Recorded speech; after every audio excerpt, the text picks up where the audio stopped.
There are 7 billion of us in the world today, and we're facing some huge problems. But talk doesn't help someone out of poverty.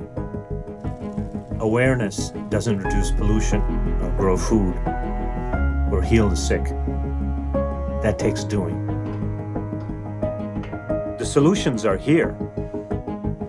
Great inventions that generate clean energy, that make fresh water, that improve our health.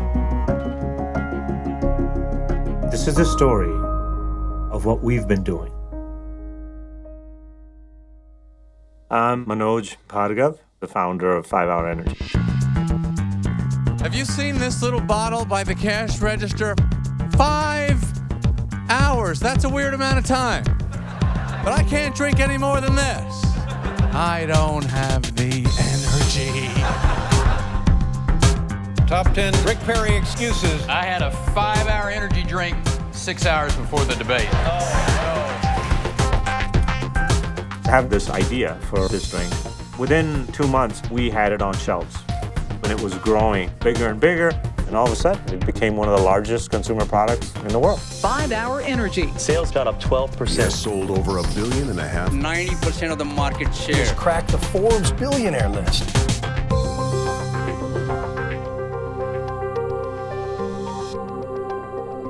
But I realized, oh my God, we're making a lot of money here. What do I do with this?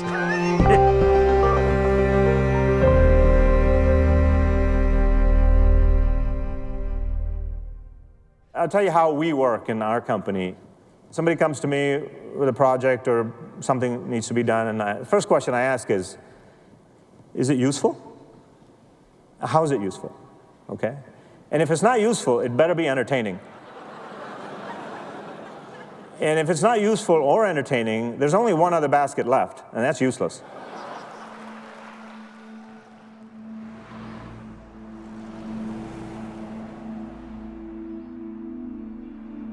Five hours is a lot of things for me because it's also the enabler that gives us an opportunity to do things that other people can't do. This was our first building, which is really more 5 Hour Energy. And then we bought this whole thing. Now we have 10 buildings and 25 acres. One of the buildings out of the 10 buildings is an invention shop, which is called Stage 2.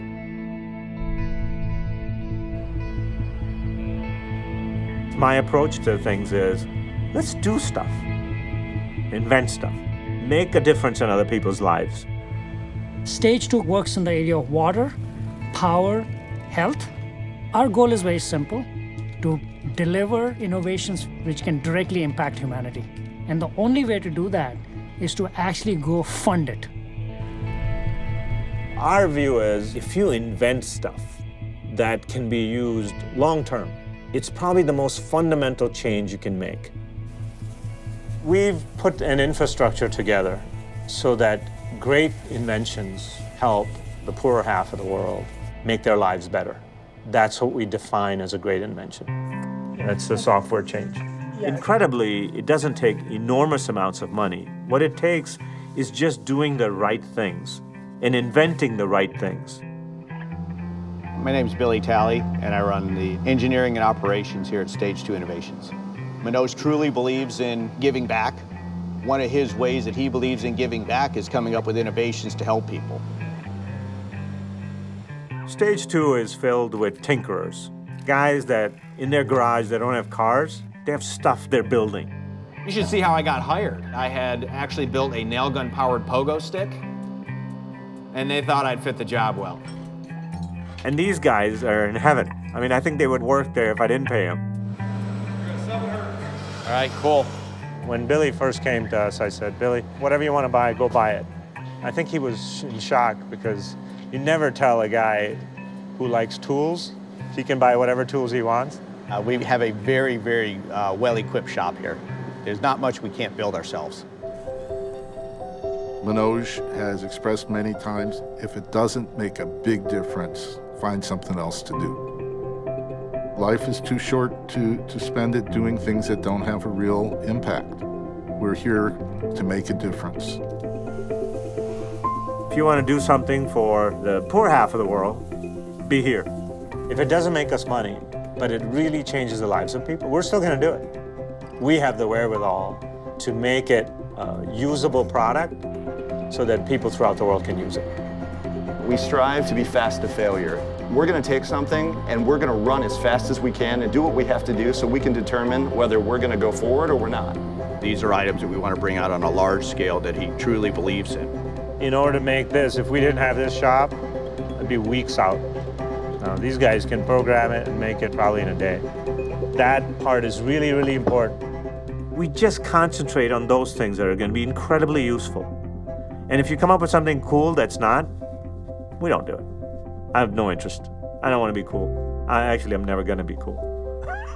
So that's long gone. My job, I think, is to make complex simple, whereas it seems the consultant's job is to make simple complicated. We use some experts and consultants sometime, and usually when a science guy says it can't be done, to me that's validation that it can. So it's a different, because we define stuff, like expert. What's an expert? Expert is someone who knows everything that was. He's really good at what was. And if you ask him about what will be, he says, no, that can't be done, because I'm an expert on what was. Well, why do I need you? Because if I wanted to do what was, I don't have a business.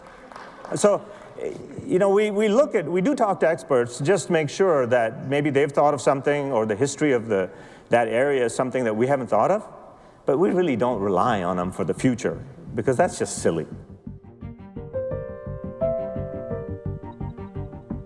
To me, the largest area of work for the future, energy and water, are the real solutions to health, livelihood, all of the stuff that goes above it.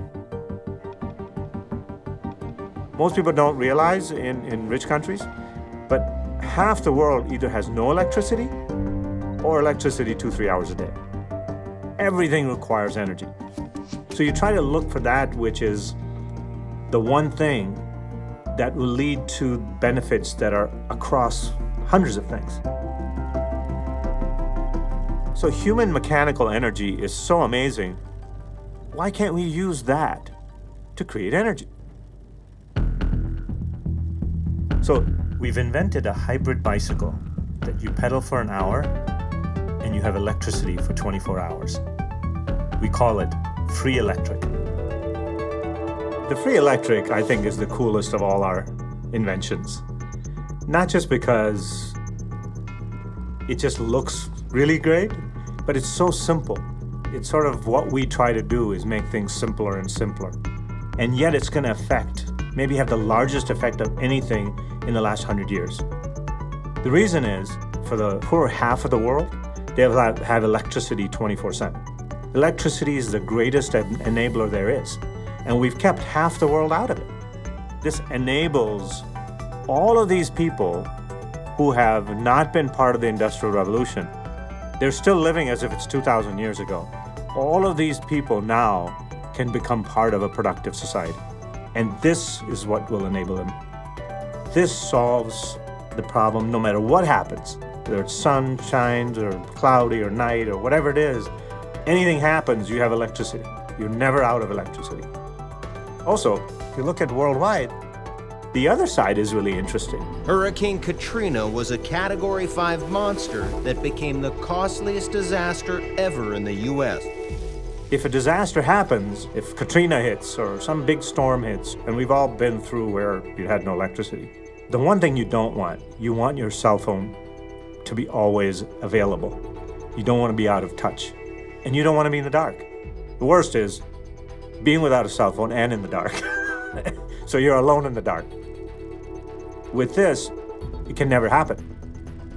What people normally do is they'll get a generator, diesel generator. But the problem with the diesel generator is when disaster hits, there's no diesel available. You have this, you will never run out of electricity. And you never generate any pollution. So half the world is not going to generate pollution in their homes. So if you pump for an hour, you're keeping maybe a pound of CO2 out of the air. Right now, we're pumping about 25 billion pounds of matter up in the air every year. And you figure sometime that's going to make a difference? Every year? So what this does is you have electricity for all these people, and it's mechanical. You work for an hour, you have electricity for 24 hours. The only side effect is you get stronger and healthier. There is no other side effect to that. That's the ideal invention. That's why simple stuff is the greatest, because it impacts everything and it doesn't have unintended consequences.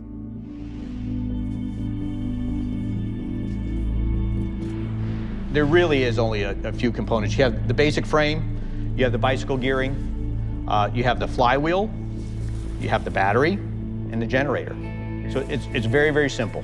You know, there's not a whole lot to it, and it's just like riding a bicycle. You know, Right. after you get going, Let's see if I can it's do pretty it. simple. Okay. So is this the right gear for Yeah. starting? Yeah, well, you're in second gear actually, so you're a little bit tall.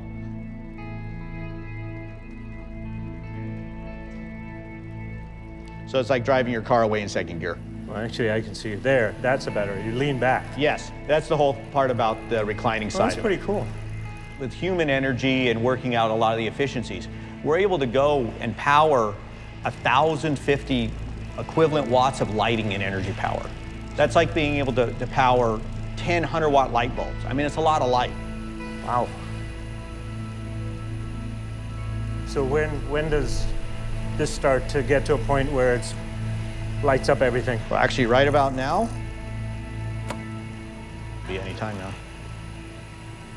There you go. There we go. All right. Is that from me? Yeah. Just doing it here? Yep. Actually, this isn't bad. No, it's not bad at all. This is like where you would set a bike if you were going to exercise. Yep. And with that, you're still able to charge your cell phone. You're able to charge your tablet. You run a small fan. You know, it really kind of puts some of these things into perspective. Pedal for an hour, and you can have lights, charge your phone, and everything else throughout the night. This is the cheapest, most practical way of getting electricity throughout the world, no matter where remote location you are. So now all of a sudden, all this whole economy of all of these poor that were not contributing anything to their outside world, now they're all bringing it up. All of a sudden, they're on the internet. You know, they're getting information on all of a sudden they're getting educated. So the real thing is to get the poor out of their poverty. And one of the basics is energy. I mean, think about it. The poor half stay the poor half because they have no power. They have no energy. That's one of the most fundamental things. That and water.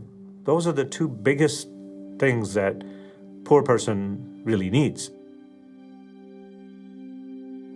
Somebody asked me, in the interview, I said, what does an entrepreneur really need? So I said, they only need two things: common sense and a sense of urgency. That's it.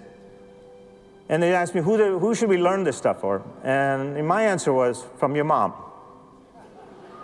Because she's probably done more management than your MBA professor.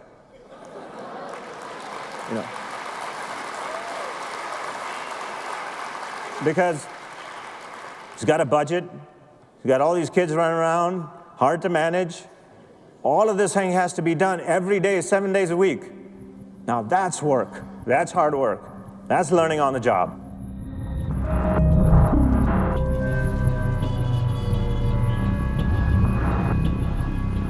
No matter where somebody stands on global warming or that whole issue, pollution is a problem. I don't care who you are or what your scientific belief system is.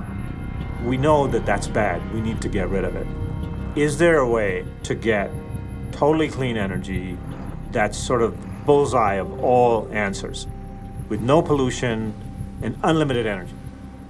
So our first question was, where's the energy? And there's only one answer, and that's right here. A few miles underneath us is unlimited power, unlimited energy. A few miles down, deeper you go, the hotter it gets. You take that energy and you bring it up. Unlimited, pollution-free. Is there a way to bring up just the energy, just the heat? You can't use copper wire because it'll melt. So we found this material called graphene. Graphene is a substance that is really made out of graphite, which is like pencil lead, right? And what they discovered was that if they take one molecule layer at a time off this graphite, that's called graphene, okay? And it has incredible properties. It's 100 times better conductor than copper. It's lighter than air, stronger than steel. It transfers heat really efficiently. If you put 100 degrees here, you get 100 on the other side instantly. In the middle, it's completely cool. So the heat that you put in gets all the way there. Whether you go 10 feet or you go miles, you could bring up unlimited energy from deep underground to the surface, pollution-free. And so I approached the graphene guys and I said, could you make me a string? And they looked at me like, why would we make a string? You know, I said, look, a string is the most rudimentary technology, right? If you have a string of something, you can make cloth, you can make walls, you can make rope, you can make a cable. So if you make me a string, I'll put those strings together and make a cable. Then I'll put the cable underneath the ground. And that cable will bring up the heat. And so at first they were a little wary because it seemed too simple. They have already made the first set of ropes for us, the short ones. They've tested it and found it to work perfectly fine. We are using that and working with Stage 2 in Michigan. Stage 2 has a platform we are building where we'll test everything out, and then that product will be commercially manufactured and propagated from Singapore. This would be the greatest invention maybe ever, because if you can get unlimited energy from underneath the earth, pollution-free, that's everything. That's everything. You have no pollution, you have no fossil fuel issues, you have no, CO2 coming out, greenhouse gases, none of that. All of that is gone. Here's the answer. Yet no money, no research, no resources are being put to this. So this is a sort of a teaser to say, look, guys, in your country, you want energy security? Do this. You have unlimited energy without having to import anything. Now, some countries are not going to like this very much because those who export, fossil fuels are going to be pretty upset with me. But I've kind of transferred all this technology, all of our thoughts to Singapore, so that there's a place that's neutral that is then going to give it to the rest of the world. And so this is to encourage people to say, look, if you want energy security, put resources in this.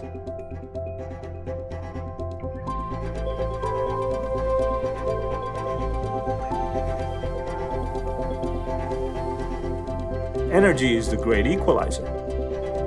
If energy was plentiful, the poor wouldn't be poor.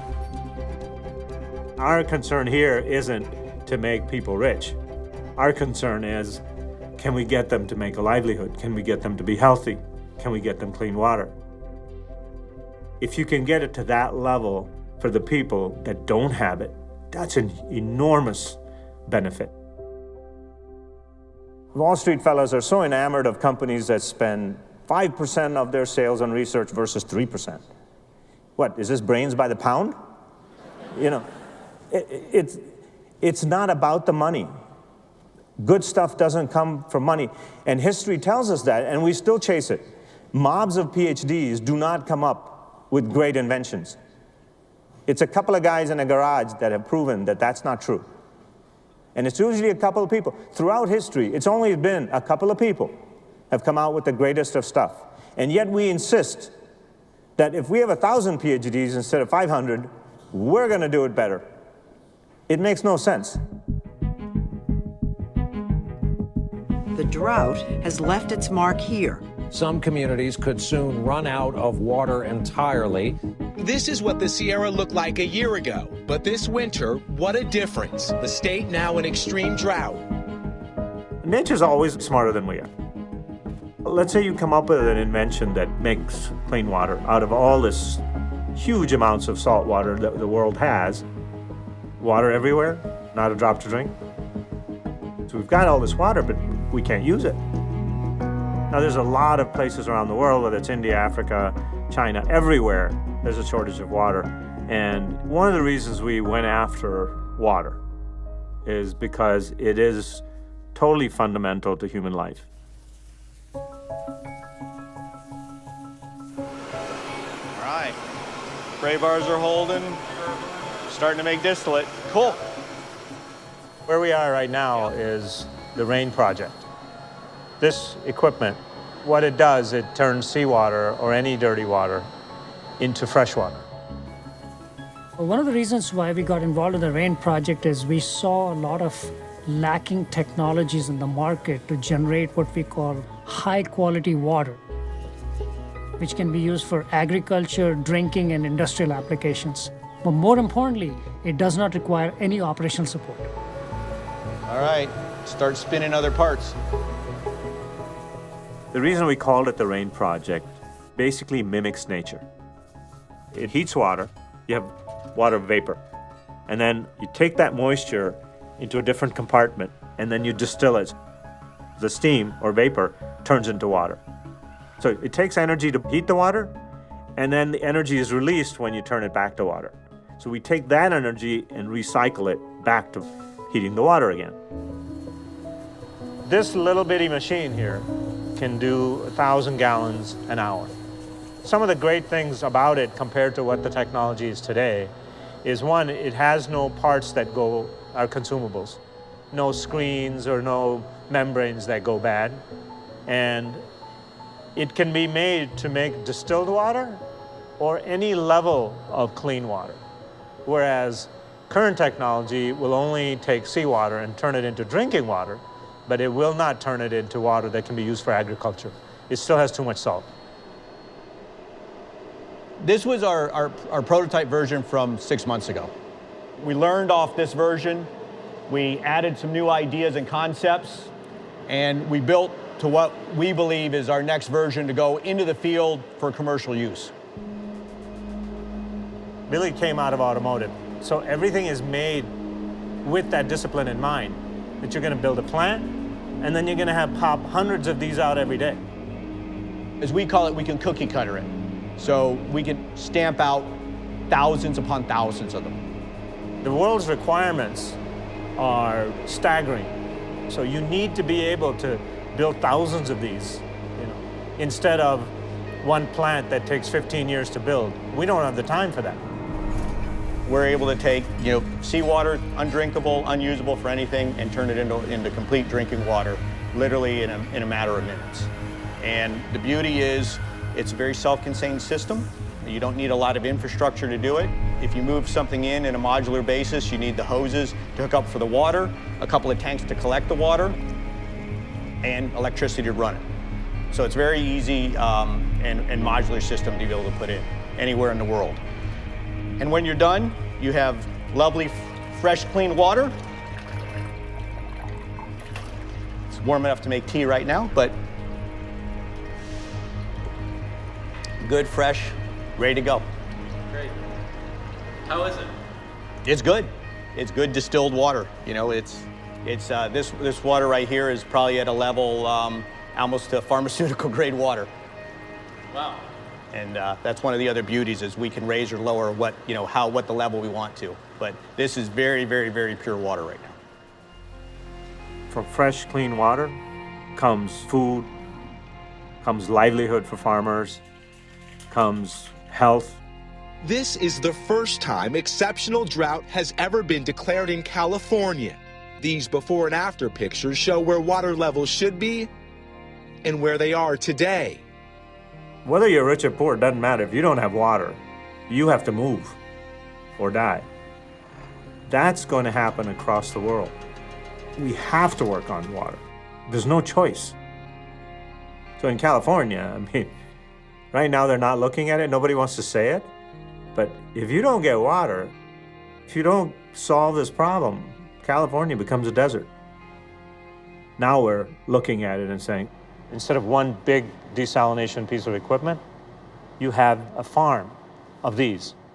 It can either be put on the shore next to the ocean, or you create this barge which has a lot of units on it. So a barge can maybe produce somewhere between 15 and 20 million gallons a day. Right? And why, the question would be, why on a barge? Well, the simple answer is that's where the water is. So let's say you put it a couple miles offshore, you have this barge which has a short height because the equipment is underneath. And the reason it's underneath is because the water will just flow into it. And so you don't have to pump water in. So it flows in, doesn't kill the wildlife. You can then pipe the fresh water either on floating pipes to the land, or you can put it in tankers and bring it to land.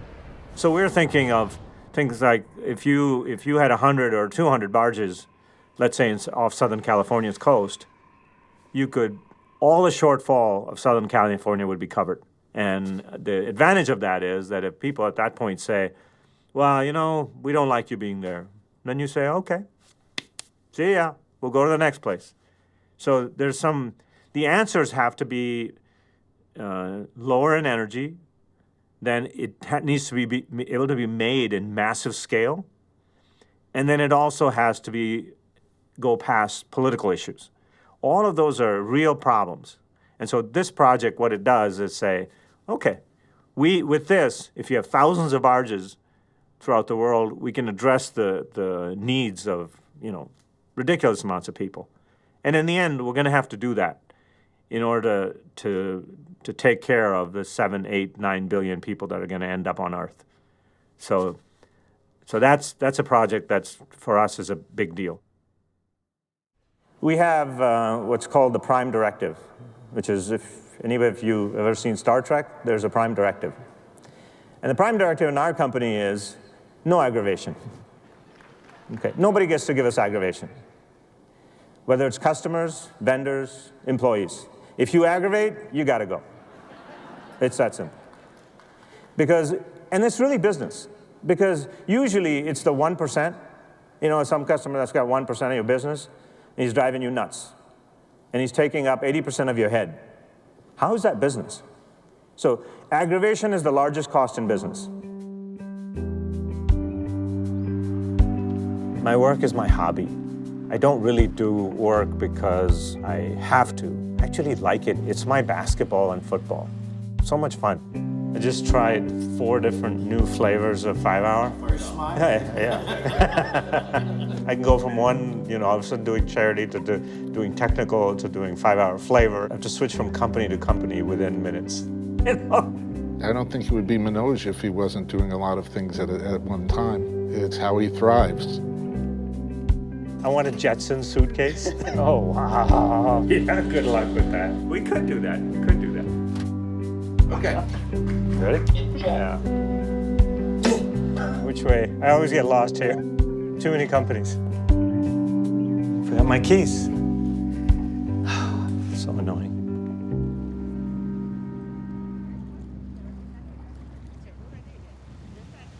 And then Look at that. More fancy. Yeah. And we have to tell you a joke about Capella, but we'll let you know. This is specially for you. Oh, God. This is just to annoy me. This is to give me aggravation. Let me give you a quick 50-cent tour, and then okay. You can see. Yeah.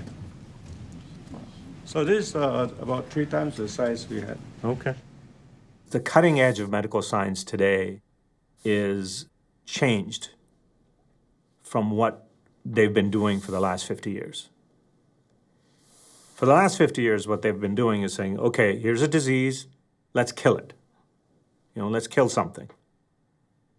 And now what they're looking at is, well, no, that's really not the answer. The answer is what is known as immunotherapy. In other words, in cancer right now, the biggest thing that everybody's working on is immunotherapy. What the ultimate goal is to make somebody stronger internally, and so that disease doesn't happen, or that the disease becomes so small because it's getting attacked by the immune system.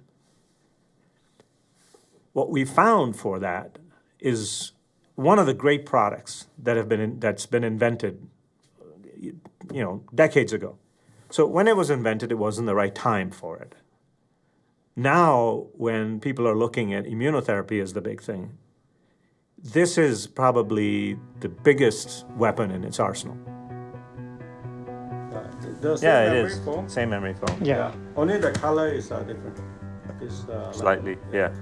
And everything else is the same. Right here, we're working on the ECP project called Renew. And the ECP project stands for External Counter Pulsation. The idea is the ECP squeezes blood from the legs back into the core body and assists the heart when the heart's resting. While the heart is resting, this is pumping. While the heart is pumping, this is resting. They go back and forth, so it acts almost like an auxiliary heart. The arteries become wider, which lets blood pass more easily. The effects happen through the entire body. The evidence is overwhelming that it makes people healthier. Right. Tighten that, then tighten it. Right, there you go. Was that easier? Yes. When I first looked at it, I said, are you guys kidding? I mean, is this Monty Python? Yeah, this one and this one. There's an old movie called Life of Brian, people volunteering for crucifixion. If somebody asked me, okay, you've got heart problems, which would you like, surgery or not surgery? Well, first, I'd like to try the non-surgery, guys. I mean, I don't have to be a genius to figure that part out. Even if it doesn't work as well, you would still want to say, I want to go with the non-surgical approach. We looked at that and we thought, okay, this is pretty obvious. And then we realized that there were so many things it was doing. And amazingly, the science guys, over the years, there were 300 published peer-reviewed studies on the benefits of this. And yet, it never made it into the mainstream. Well, when first somebody came to me with it, I said, look, there's so much logic here. I'm just going to buy one. So there were a couple of guys that were making it. Now, because nobody really bought many of these, it was a big clunker. It took up half the room, and it was 220, created heat. It was terrible, right? I said, oh, it doesn't matter. I'm going to buy it. So we have one here all folded up. You put it together? So we will go and pop That's it together. That's a good idea. Okay. I should time this. Now, we changed the whole thing, so made it really simple, small, made a bunch of modifications to it. We've talked to some of the top guys in the world in terms of both cardiologists as well as medical research guys, and they're all, of course this is great. However, we asked some people that are not at the top of the field, and they said, no, this is for old people that can't have surgery. Surgery's way better. And it's not because they're being dishonest. It's because how everybody's been trained. It's legacy. It's how I was taught. Put the hoses on and it's ready to run. Okay. Well, that was about less than a minute. Okay. So actually, this can be now put in a corner somewhere, or taken in a truck or put it van in a closet, put it in a corner. You can store it away, okay. Or very cool. It can go room to room for people. Right. In a doctor's office or something. And it plugs into a normal 110-volt plug. What it does is it enhances circulation. Nature has already made this pump called the heart, and it's pumping to keep everything going. Getting oxygen and nutrients, hauling of the waste. Then what happens over time is the pump gets old. The pump gets old, doesn't quite do the job. All of a sudden, you've got all kinds of things happening from your toes to your hair. Skin's wrinkling, arthritis. All of these things happen. Where they come from? Really, where they came from is that you got weaker. Your system got weaker. That's when you let all of this junk in. Think about it. If you leave waste, if you leave trash all over the body, if you leave trash in your head, and then you get a disease in your head, and you're thinking, well, how did I get disease? Well, you left trash in your head, right? What trash happens, it rots, turns to poison, and then all of a sudden you have diseases. If you haul away the trash, the chances of being better, being healthier, and not having those diseases come in are much higher. So what this does is enhances circulation.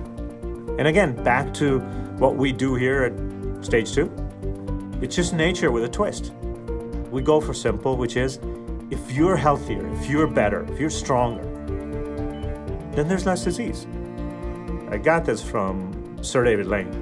And I was thinking all about nutrients and oxygen. And he pointed out, no, Manoj, it hauls away the waste. And he put it so well, which was, the idea is not to treat illness, it's to treat wellness. It's to make wellness better. That's how you treat illness.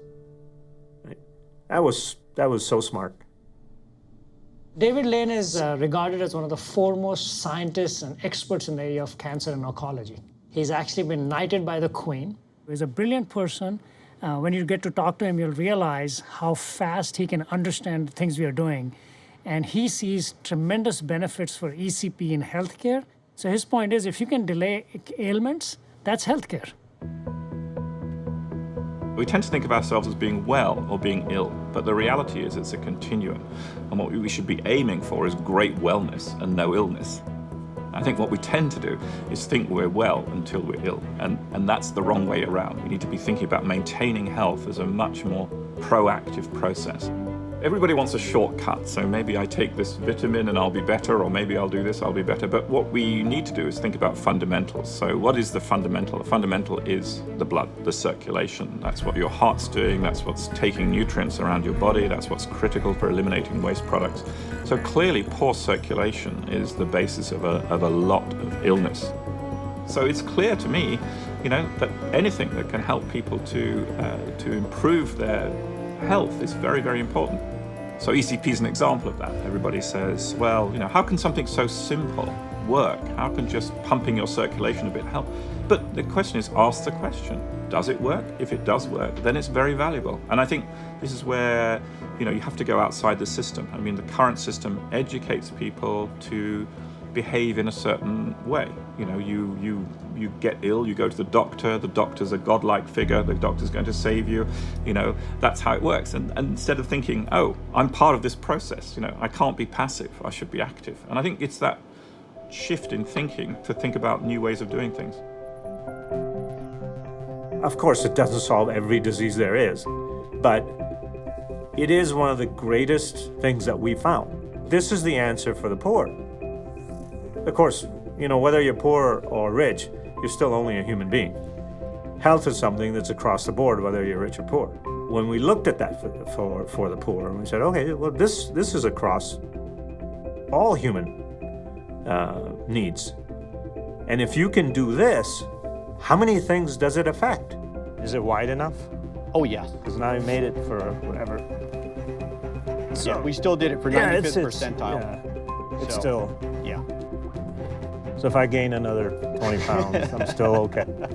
The interesting part is that once you try it a couple of times, you're like, okay, I need that. You just feel better. You are better and you feel better. I've been on it for a couple, 3 years now. And my son says, in 30 years, I'll be 50 and you'll be 40. so the effects have been remarkable. And so I said, okay, if I'm going to use it, then I need to get that benefit out to everyone. And we're going to impact health in a way that no medicine can do it. We have our own jargon to some extent. Like, for example, somebody comes to me with a project or a product that we're going to go sell or some project. I ask them, is it slam dunk? And no, it's really good. I said, no, is it slam dunk? So, but it's a good product. And what it does is it totally clarifies their mind that, oh no, it's not slam dunk. Then I say, well, why are we going to do it?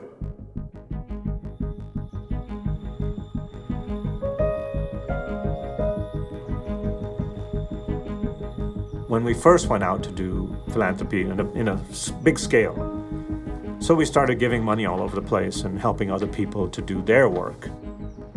As time goes on, you learn stuff. And then you realize, if you help a little bit, it's a good thing, but at my scale, you're just throwing sand in the ocean. it just disappears every time you do something. In India, for example, we're building 2 hospitals in places where they just don't have any medical facilities. So we started this foundation called the Hunts Foundation. We invent stuff here, and then the Hunts Foundation is going to be the one to distribute all of these things which are non-existent there. So as it grows, your responsibility grows, but also what you affect grows.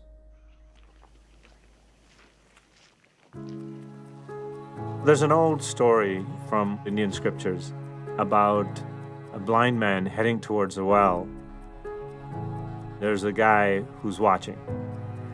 If the blind man falls into the well, who gets the blame? Is it the blind man? Or is it the guy who's watching?